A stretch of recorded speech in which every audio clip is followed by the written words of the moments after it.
چەند ڕۆژێک ماوە بۆ داواکاری تاپۆکردنی خانووە زیادە ڕۆیەکان. هاوڵاتیانیش وەک پێویست بە دەنگ بڕیارەکەی پەرلەمان و حکوومەتی هەرێمی کوردستانەوە نەچوونە.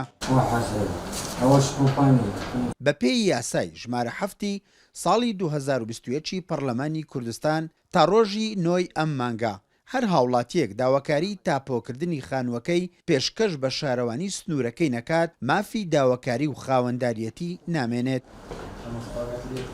ساڵێکی بۆ دیار کردوین مۆعیدی ئەوەی کە هاوڵاتی بتوانێت داواکاری پێشکەش بە شارەوانی بکە هەتا 9 2022 مەجالە و هەموو گەڕەکەکانی سۆران دەگرێتەوە لە ناو ماستەر پلانی بێ ئەمە هەموو داواکاریەکان وەردەگرین و معاملە تەملیکیان بۆ دەکەین و تا ئەم ڕێکەوتێک 2250 داواکاریمان بۆ هاتووە بەڵام ئەوە کۆی ئەو خانوانە نییە کە مەفروزە شارەوانی تاپۆی بکە بۆیە داوا دەکەین خەڵک بەهاناوە بێ و ئیستیغلالی ئەو تایمەی بکە دوای 9 هیچ داواکاریەک وەرناگیرێ چون لە یاسایەکەی تهدید کرایە بزات دەڵێن 9 2001 ساڵی مەجالداوەتە شارەوانی کە داواکاریەکان وەربگرێ و ئیشی تێدا بکە.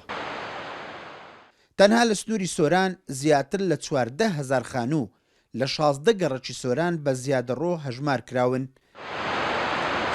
ئەو بڕیارە دەیانگرێتەوە بەڵام کەمتر لە 2300 کەس داواکاریان پێشکەش کردووە.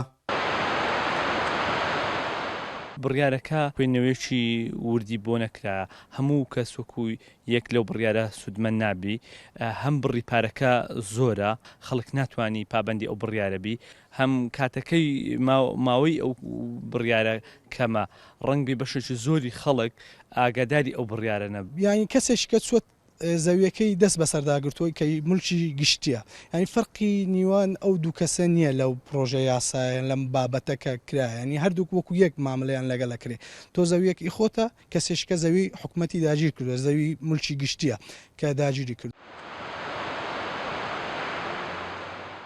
قەزای مێرگەسۆر زۆرترین گرفتی لەگەڵ ئەو بڕیارە دەبێت بەو پێی تا ئێستا زەویە کشت و کاڵیەکان و خانووە نیشتە جێبووەکانی تەنانەت تەسویەیان بۆ نەکراوە هەمووی لەسەر موڵکی حکوومەت تۆمار کراوە. بەو جۆرەش بێت ئەو بڕەپارەی بۆی دیاری کراوە بۆ تاپۆکردن نیگەرانی زۆری لای هاوڵاتیان دروست کردووە. ئیسماعیل عوسمان، کورسات نیوز، سۆران.